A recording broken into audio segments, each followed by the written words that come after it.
So I was really excited when you got into Numbers chapter 15 because you know my whole deal with that. How did you know? I just knew. I just had a feeling. But here's the cool thing. Here's the really cool thing, because everything that Beth was saying and you were saying and even Melody was saying this morning was all on track with what I was kind of like hearing this morning. This morning I was, thinking about the Nikud. Mm-hmm. And like, well, where do Tell everybody what that is. Nikud are the little dots underneath the letters that kind of give us our vowel points to kind of help us read. Most Hebrew does not have it. Like in your Torah, you have to find books that have them in there to help you sound out the words. Clear? Okay, so in that search, I come across, so I'm looking at it, I couldn't find Nikud. I found Nikudot and Nikudah. And I was like, oh, okay. But in that, I found this word that was tachlit. And I was like, it means the point or purpose or dot. It can mean those things. But purpose was the one that really stuck out. And I was like, if you know a little, I'll give you a little history between Bill and I, and that is, when I first met him, he wasn't wearing tzitzit the way that I understood. And I questioned him, and you didn't really answer me at that point in time, and I don't even know if I was ready to hear it, even if you did answer it. And then the time that I actually took a minute and had to go, I don't know everything about Numbers chapter 15, verse 38 very well. So, and what you expressed to me, and I wasn't going to say anything until you said something, and today you talked about why a little bit of, it's not so much about what's there on our belts, it's how we express Messiah, and that you may not wear them the same way that I do, but you still wear them, which is my understanding. If I'm incorrect, you let me know.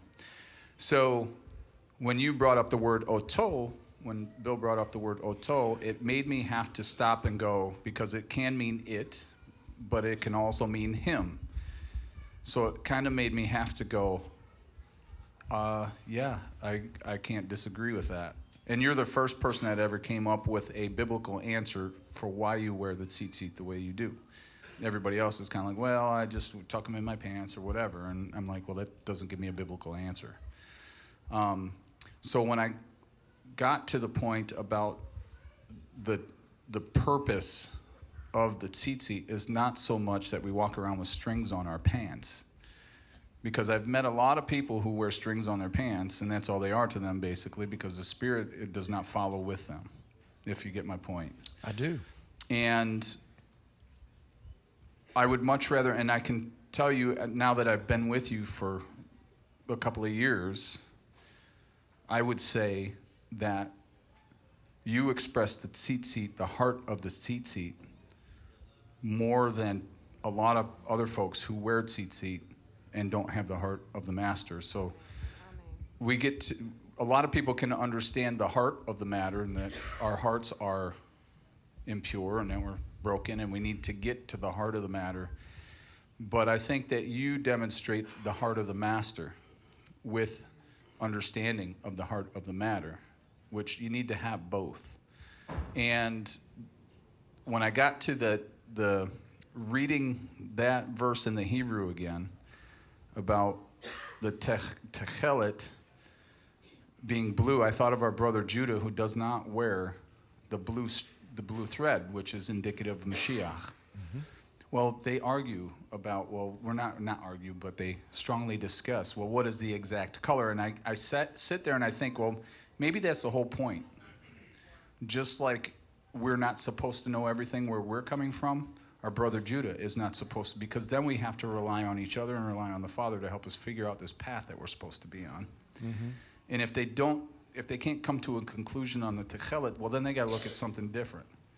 And I thought about the word tachlit, and it's an identical word. The only thing that is added to it is a yud. Identical to techelet. Techelet. It's spelled exactly the same way, except for there's a yud in it, and a yud is indicative of a hand.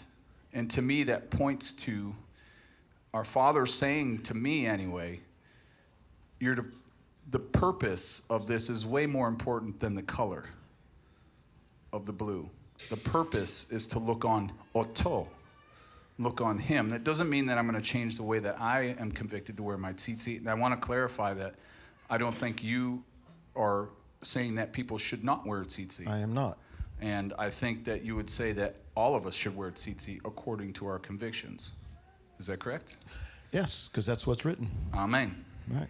So it just really spoke to me that the purpose of the tzitzit is for us to look down on it and to understand and to be like Mashiach. But it's not so, like you've been teaching all this time. It's not about the form, it's the function. And if we're not functioning in his purpose, doing our purpose, or doing his purpose, or however you want to look at it, then it makes no difference. If we're wearing them, we're not wearing them, if we tuck them in, or whatever. If we're not walking in his spirit and his love, it makes no difference. We're setting a bad example. Another thing that that Beth had said, let's see if I can find it. 1 Corinthians 13, though I speak with the tongues, and this just backs up what I was saying, of man and angels, and have the gift of prophecy, or if I wear tzitzit, all the right things and everything, but I don't have love, it's worthless, basically worthless.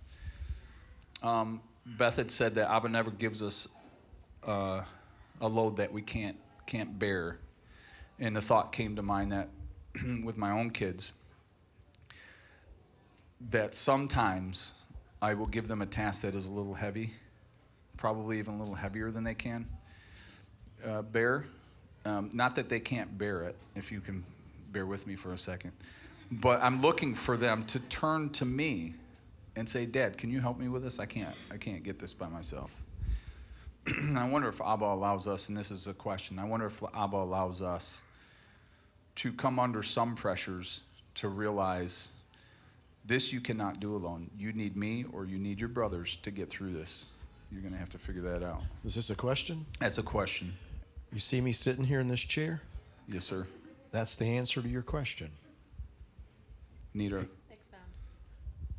He kind of provoked, compelled, prodded, whatever word you want to use, Beth and I to be in this situation, which in my view was much more than I could bear. But being in this situation has caused me to look to him probably more than I ever have in my entire life.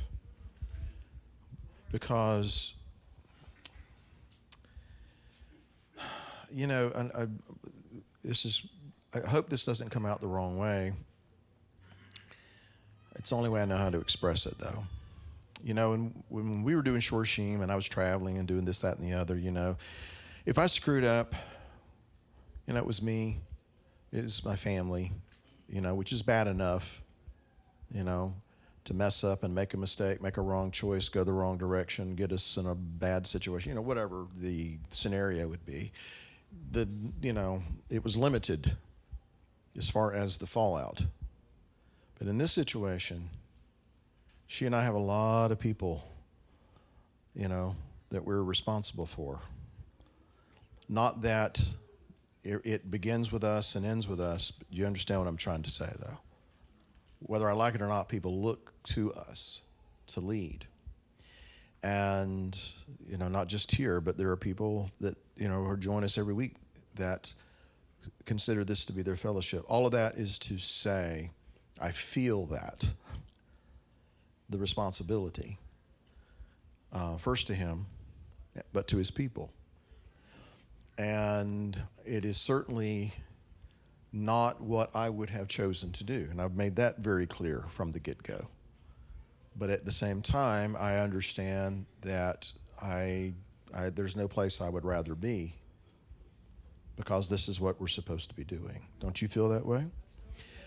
So, yes, he will put stuff on us that's a little heavy. That's a little beyond what we're capable of doing, and he knows it, which then provokes us to turn to him and say, Father, I need some help. And so every day, I'm saying, Father, I can't do this. I don't know what to do. Help me. Beth, help us. You know, help our family to do this. You know, I had gotten to the place of, in my traveling around and teaching, I had gotten comfortable. I knew that I could go to a place and I could share whatever the topic was, and I could do that. And I had, been speaking publicly for long enough, that I felt I can do this, right?